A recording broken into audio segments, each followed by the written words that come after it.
Welcome to the deep dive. Every single day, you and I, we're making decisions. Yeah, Constantly. hundreds, maybe thousands. Exactly. From hitting snooze to what app we open first, the news we read, what we buy, or even just think about buying. Yeah, And these choices, they often happen so fast, right? In milliseconds. They shape our whole day, our reality.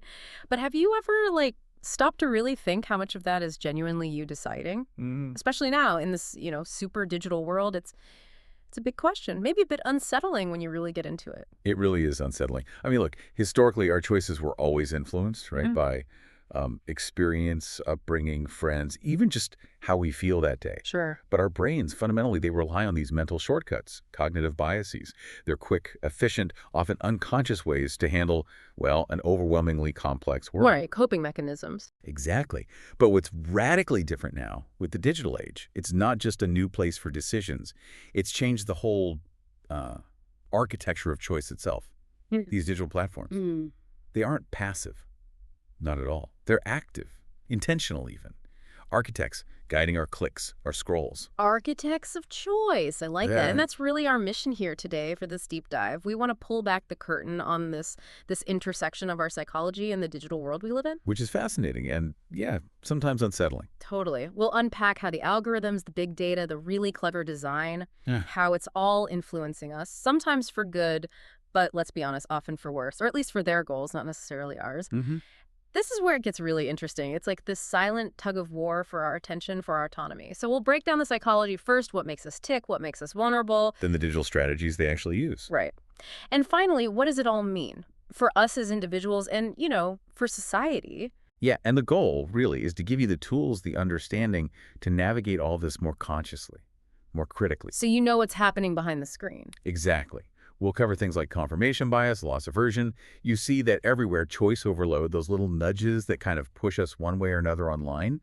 It's about understanding the mechanics so you can maybe reclaim a bit more control. Okay, let's unpack this then. Our brains. They're incredible, right? They're So just amazing right. organs. But yeah, they didn't evolve for this, for the sheer volume, the fire hose of information, the endless options the digital world just throws at us Nothing really constantly. makes us go. So, to cope, we lean on these mental shortcuts. Heuristics, psychologists call them. They're efficient, sure, help us make quick calls without getting totally overwhelmed, But they're not perfect. They lead to systematic errors.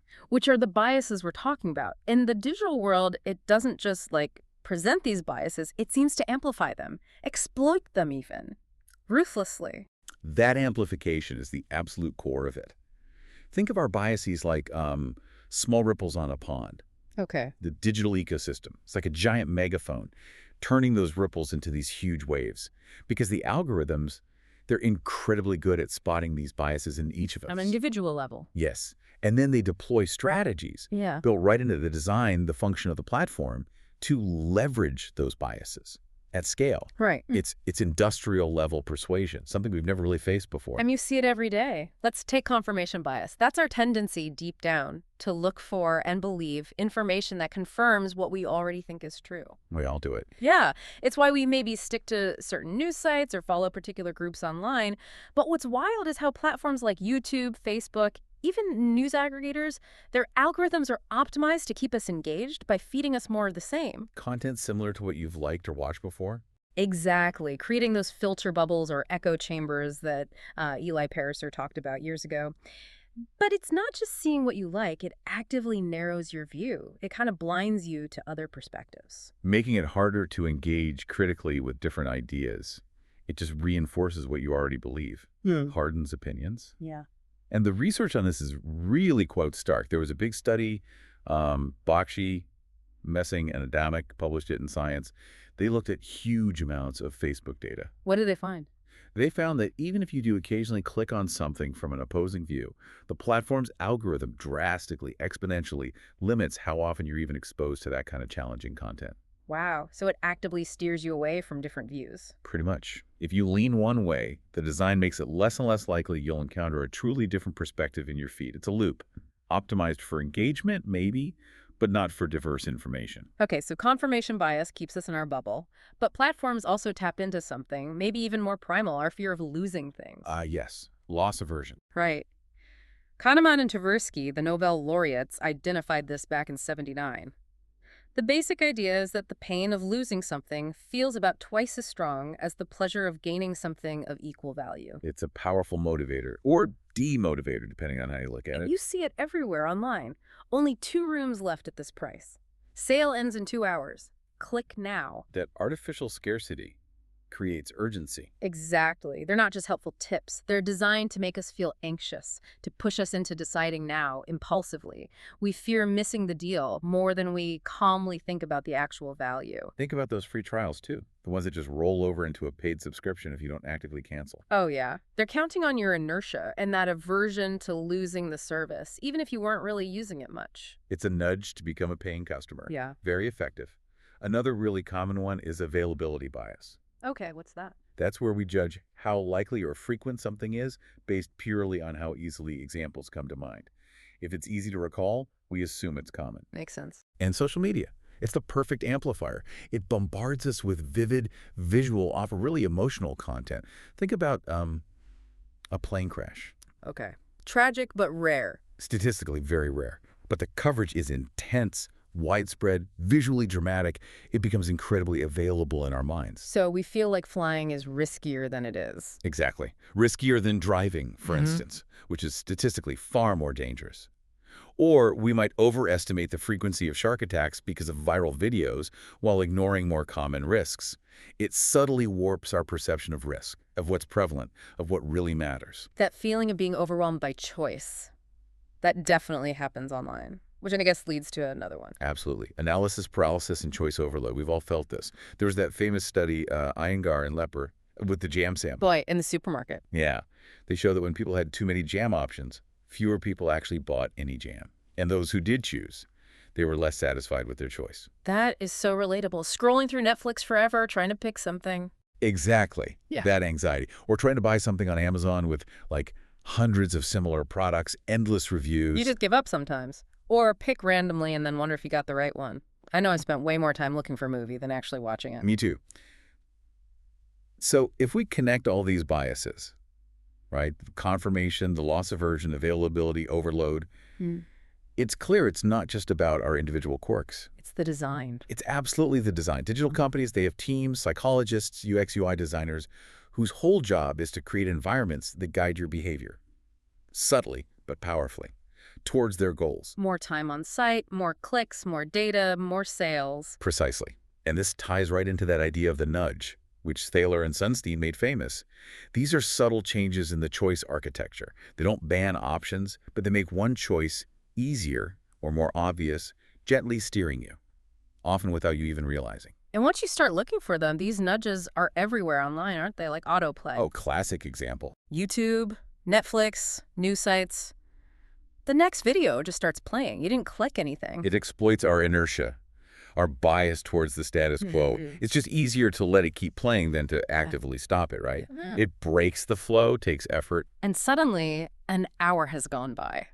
I've definitely fallen down that YouTube rabbit hole because the next video just started. Guilty as charged. Then there's gamification. The points, the badges, the likes. Likes, hearts, streaks, leaderboards, all those things on social media, fitness apps, even learning platforms. They seem fun, right? Just little additions. Yeah, but they're more than that. Much more. They are very deliberate behavioral triggers. They tap into the dopamine reward system in our brains. Creates this feedback loop. It's kind of like the variable reward Skinner studied with slot machines. Oh, wow. Yeah, that unpredictability. When will my post get likes? When will I hit the next level? It keeps you hooked, coming back for that little dopamine hit, that win. What about notifications? Those little red dots, the pings? Designed specifically to grab your attention immediately. They create that FOMO, fear of missing out, or just a sense of urgency. Something happened, check now. They totally break your concentration. Exactly. They interrupt whatever you were doing, whatever you were consciously deciding to focus on, and pull you back into the app. They hijack your attention. Even when you try to disconnect, ping. There it is again. And maybe the sneakiest one is default settings. Oh, hugely powerful. And often overlooked. This is just the option that's pre-selected for you, the path of least resistance. Like subscribe to newsletter already being checked when you sign up. Precisely. Or maybe data sharing settings default to public. It works because we're biased towards inaction. It takes effort to change the default, to uncheck the box, to dig through privacy menus. So we just accept it. Most people do. Hmm. And what's worrying is that often really critical settings, privacy, data use, they default to what benefits the platform, not necessarily the user. You often have to actively opt out of sharing more. This isn't just like theoretical discussion either, is it? There's actual research measuring the real-world impact of all Oh, this. absolutely. Ooh. It's not just a feeling. These effects are being quantified. Like what? Well, take polarization and disinformation. Mm. There was a major MIT study, Vasogi, Roy, and Errol, published it in Science. Mm. Huge data set, 126,000 stories tweeted over a decade. Yeah. They found that fake news spreads significantly faster, further, and deeper than true news across the board, Wow. because it often plays on novelty, on emotion, fear, outrage, disgust. It directly triggers those availability and confirmation biases we talked about. It's engineered to be compelling. And the algorithms help it spread. They give it a turbo boost because it generates engagement. So false information gets amplified much more than factual, often less sensational stuff, which has, massive implications for public understanding. And it even goes down to the brain level, right? You mentioned neuroeconomics. Yeah, that's this really cool field mixing neuroscience, economics, psychology. They use tools like fMRI scans to see what happens in the brain during decision making. And what do they see with digital stuff? Studies have shown that activity in brain areas linked to reward, like the nucleus accumbens, and risky decisions, the prefrontal cortex, can actually predict if online content will go viral. Seriously. So they can see virality lighting up in the brain. It suggests a deep neurological basis for how we engage. Mm. It's not just conscious thought. It's these underlying brain responses that platforms are basically learning to trigger and optimize for. They're mapping our brain's reward circuits. That's intense. And what about on the consumer side, like the choice overload thing? Yep. Consumer psychology research confirms that too. A big meta-analysis in the Journal of Consumer Psychology looked at many studies. What was the consensus? They confirmed that choice overload, too many options, genuinely reduces satisfaction. And it significantly increases how often people abandon their online shopping carts. So giving people endless choice isn't always good for business, ironically. Exactly. It's a paradox. Too much choice can overwhelm and drive people away. It's a tricky balance these platforms are always trying to manage. So putting this all together, what does it really mean for us, for society? Well, here's the crucial point, I think. The digital era didn't invent cognitive biases. They're part of being human. Right. Ancient wiring. But what it does is act as this unprecedented amplifier. It embeds these biases into code, into design, on a massive systemic scale. So it's not just individual anymore. No. And this creates a fundamental power imbalance. It's you, the individual, with your Stone Age brain and cognitive limits, versus these platforms with vast data, AI, constant testing, perfecting persuasion. It really makes you question free will in these digital spaces. Absolutely. How free is a choice when the environment is so meticulously designed to steer you? And this isn't just academic, it's reshaping society, fostering polarization, eroding civic discourse because outrage gets more clicks than nuance. And the mental health impacts. Huge. Constant social comparison, FOMO, impacts on self-esteem, body image. It's like a continuous low-level stressor built into our daily lives, a drain on our peace of mind. Okay, this sounds pretty bleak. It feels like we're just pawns in this huge digital game. It can feel that way. But the answer isn't just, throw away our phones and go live in a cave, right? Yeah. So what can we do? What are the big challenges ahead? Right. It's not about becoming technophobes. The first step, the most immediate thing for individuals, is building that critical digital literacy we talked about. Really understanding these psychological tricks, these algorithmic mechanisms. Awareness is power. But it can't just be on us, can it? No, absolutely not. That's an unfair burden. There are massive societal challenges. First, there's the ethical and regulatory challenge. How do we actually regulate these nudges? How do we stop manipulation and promote real autonomy? Like GDPR in Europe, is that enough? GDPR is a vital start, focused on data privacy. But we need to go further to address algorithmic persuasion itself. That means pushing for much more transparency from platforms, maybe independent audits of algorithms, demanding ethical default settings that prioritize users, not just engagement. But transparency is hard, right? These algorithms are secret sauce, worth billions. The black box problem. Exactly. That's the algorithmic transparency challenge. These systems are incredibly complex, constantly changing, and proprietary. Figuring out how they work, why they show you certain things, without giving away trade secrets.